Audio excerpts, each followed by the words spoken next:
entender mais sobre bomba nuclear, bomba atômica, ogivas, né? Assuntos que não estão ligados aqui, felizmente, à nossa familiaridade no Brasil, recebendo o professor Eugênio Diniz, que é professor do Departamento de Relações Internacionais da PUC Minas e também do Observatório de Capacidades Militares e Políticas de Defesa.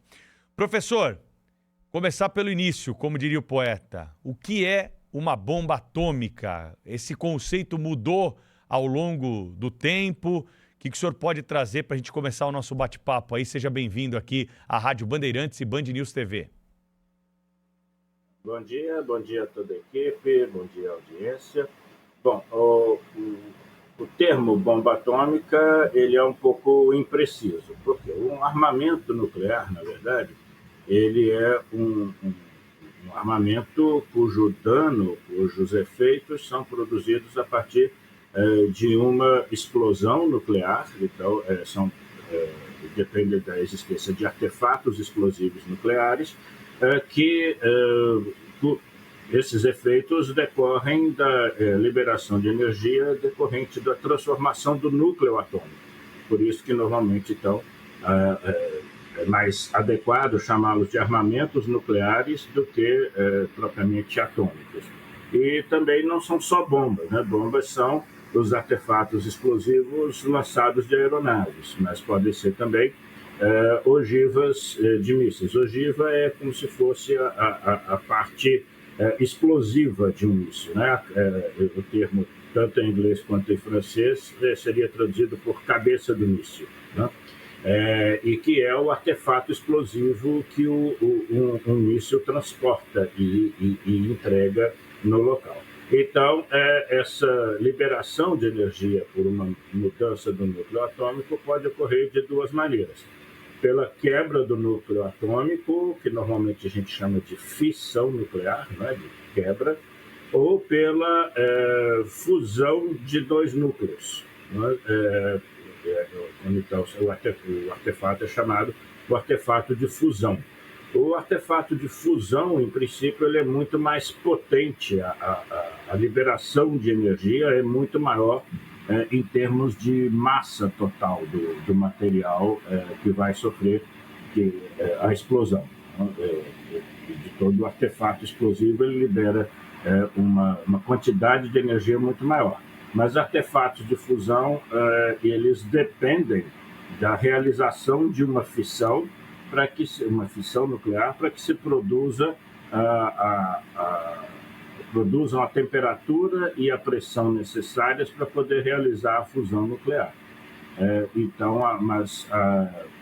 Tipicamente, a energia liberada numa fusão nuclear, ela é em torno de, como digamos, um número redondo, 1000 vezes maior do que a quantidade de energia liberada por massa, né, numa explosão de fissão. Então, normalmente, é necessário primeiro ser capaz de realizar a fissão para que seja possível alguém desenvolver um artefato de fusão que é muito mais potente. Professor Eugênio Diniz, muito prazer e muito obrigado pelo seu tempo, por sua entrevista aqui ao nosso programa. Eu queria saber o seguinte, faça a sua explicação, entre esses dois países que estão em conflito agora, Israel e Irã, que estão ali, né, trocando bombardeio, etc., queria saber se qual deles está mais próximo da bomba atômica, se Israel tem a bomba atômica, se de fato o Irã ainda não tem a bomba atômica, enfim, para que a gente possa esperar, nós que estamos de fora disso, distantes disso, né, o que é que nós devemos esperar sobre esse aspecto aí de um artefato nuclear? Pois não. É amplamente reconhecido que Israel disponha de armamentos nucleares, embora nunca tenha havido um reconhecimento formal. É uma política do Estado israelense de não declarar publicamente se tem ou se não tem esses artefatos, né, artefatos nucleares, mas é amplamente reconhecido. As estimativas de quantas ogivas e quantas bombas, por assim dizer, né, o total de artefatos que estariam disponíveis a Israel, mas costumam estar estimados em torno de 200 artefatos. Não se tem certeza exatamente sobre isso. Né? Às vezes falam em números menores, outras vezes em números maiores. Por outro lado, não há estimativa que afirme que o Irã já disponha de armamentos nucleares prontos. Estima-se que ele disponha já atualmente do material nuclear, que é a parte mais difícil, né? O material que sofreria a explosão nuclear, ele disporia de material suficiente para algo em torno de 9 bombas, mas isso também é uma estimativa.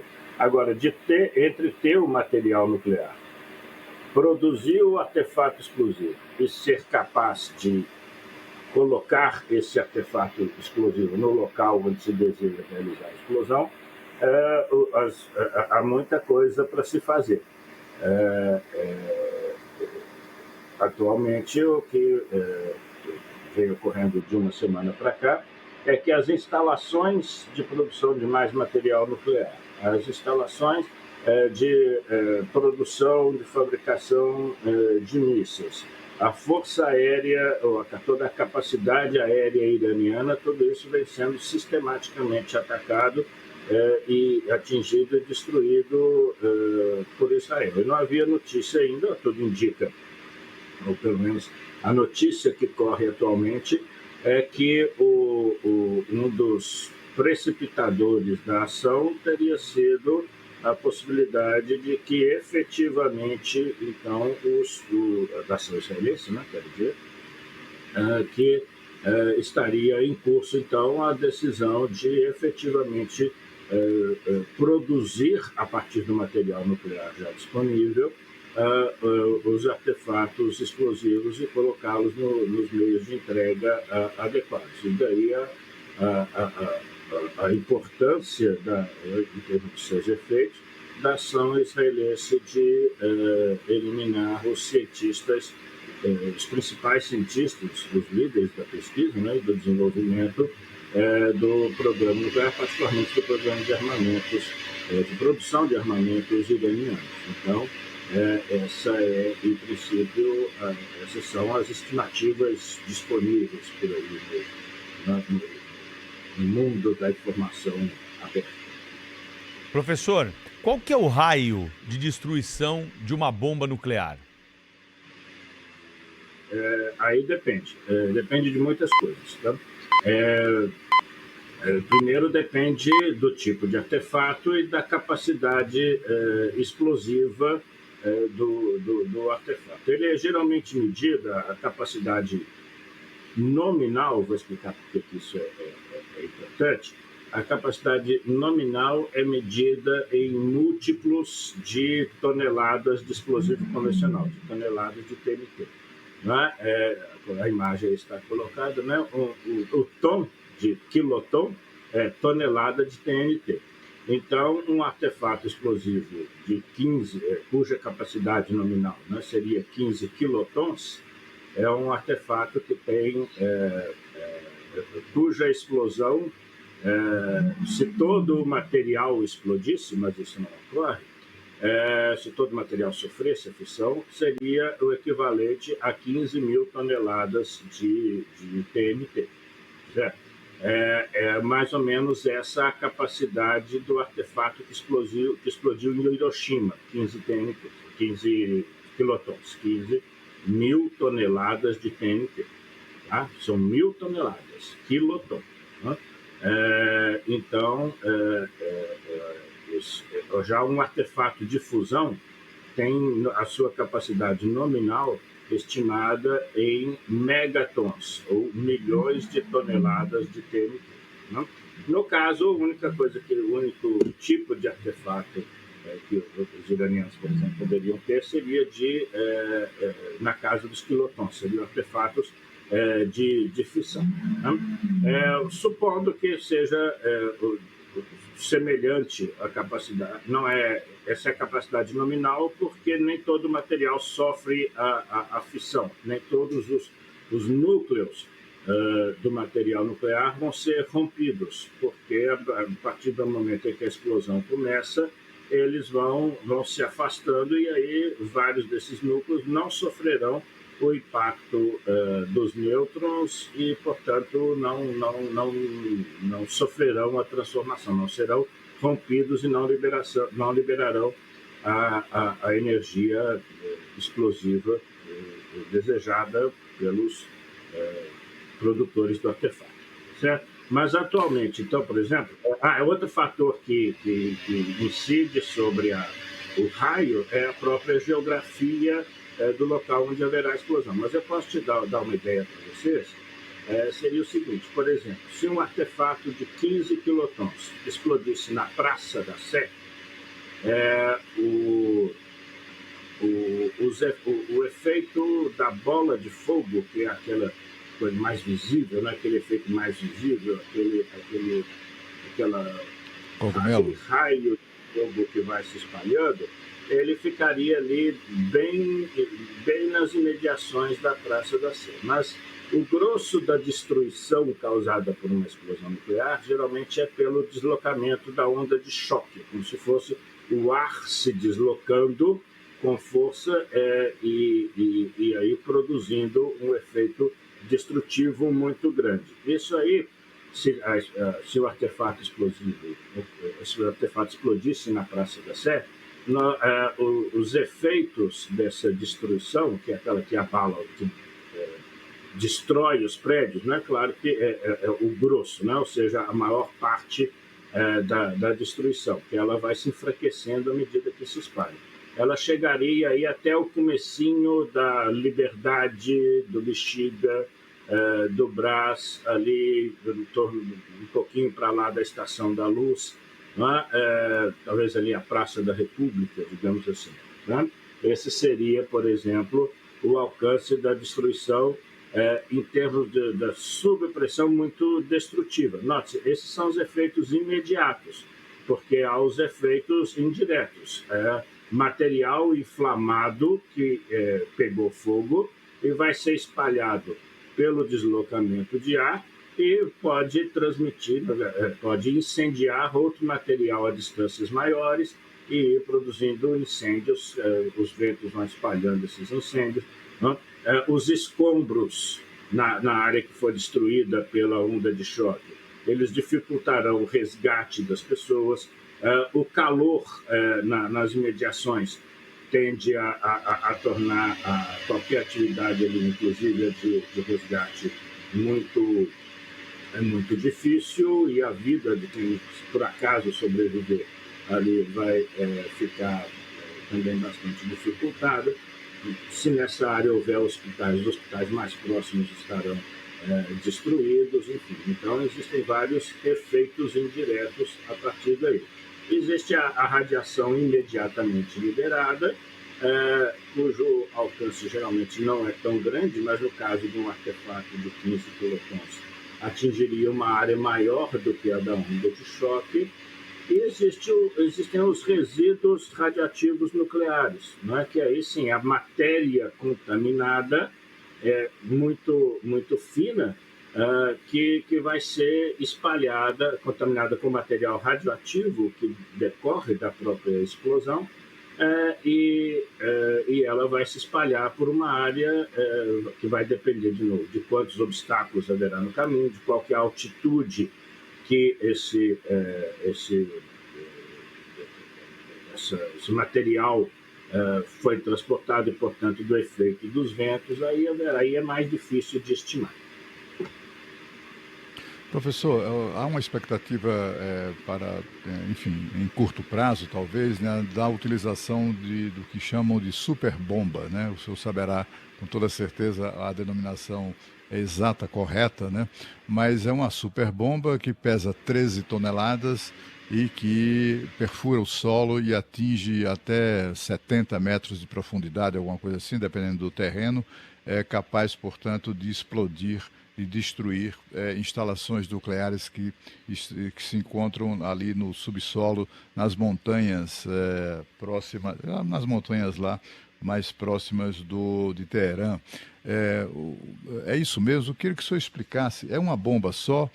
Já vi notícias de que são duas bombas, na verdade. A primeira faz o buraco, a segunda entra no mesmo buraco e, enfim, sai explodindo tudo, destruindo tudo.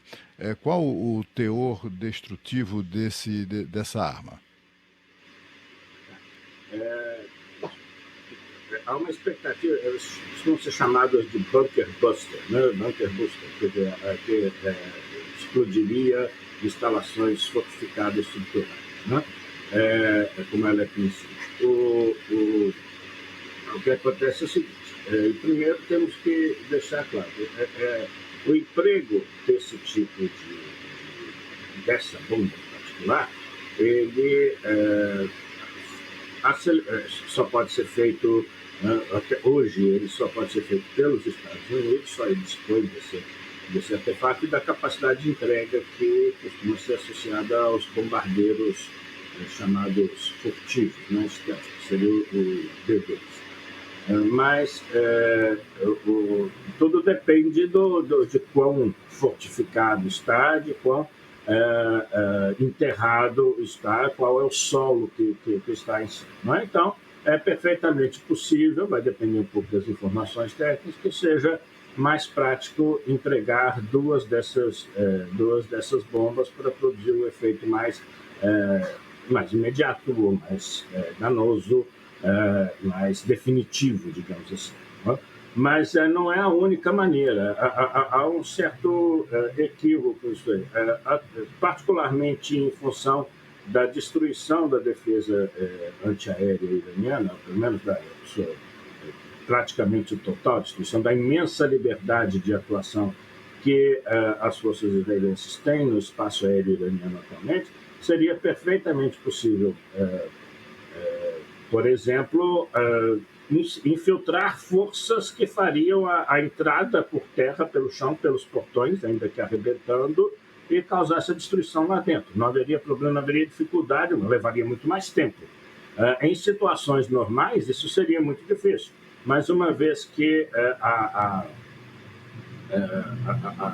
Israel conseguiu alcançar esse tipo de liberdade de ação, isso não seria nenhuma dificuldade. Segundo, efeitos semelhantes de neutralização dessa planta podem ser obtidos atingindo, por exemplo, os pontos de entrada, porque as pessoas têm que sair por algum lugar, têm que entrar por algum lugar, equipamentos, suprimentos, todo material tem que entrar, então existem portas que não estão, em algum momento elas têm que estar junto à superfície. Todo esse caminho é bem menos protegido do que os compartimentos onde estarão colocadas as cascatas das centrífugas da produção do material nuclear, no caso em Fordo, né, que é digamos, a principal instalação relacionada a instalação sobre a qual se discute hoje o emprego desse tipo de armamento. Só que leva mais tempo. Mas, a partir daí, uma vez se tornando impossível de trabalhar ali por um determinado tempo, a instalação vai ser neutralizada em breve. As centrífugas, elas se pararem de funcionar em rotação constante, de maneira descontrolada, ou seja, não ter sido uma parada planejada, elas vão quebrar, porque elas rodam muito rápido e, na medida em que elas são desligadas, essa rotação vai diminuindo e ela passa pela zona que se chama de ressonância. Quando ela está girando a essa velocidade, ela produz danos estruturais, essa rotação produz danos estruturais à centrífuga, tem que dizer isso. A centrífuga quebra, estraga. Então, essa instalação seria neutralizada tão logo houvesse a interrupção do fornecimento de energia elétrica para a continuidade da rotação da centrífuga. Boa parte dela seria destruída e tornando inviável trabalhar ali por um bom tempo, a instalação fica neutralizada. Aí teria que reconstruir toda a instalação, adquirir novas centrífugas, que vai ser muito mais difícil, porque, inclusive, Israel destruiu as plantas de produção de centrífugas no Irã, enfim, de todo o material para a construção de novas instalações. Então, mas isso posto, né, tudo é muito mais rápido e mais definitivo se houver o emprego dessas bombas chamadas bunker busters pela entrada dos Estados Unidos, para a participação dos Estados Unidos no enfrentamento, né, nessa ação aí contra o Irã. O raio de radiação, ele é o mesmo raio de destruição ou é ainda maior? Não, aí tem dois tipos de radiação. A radiação que é liberada imediatamente na explosão, que é liberada pela própria fissão dos núcleos atômicos, ela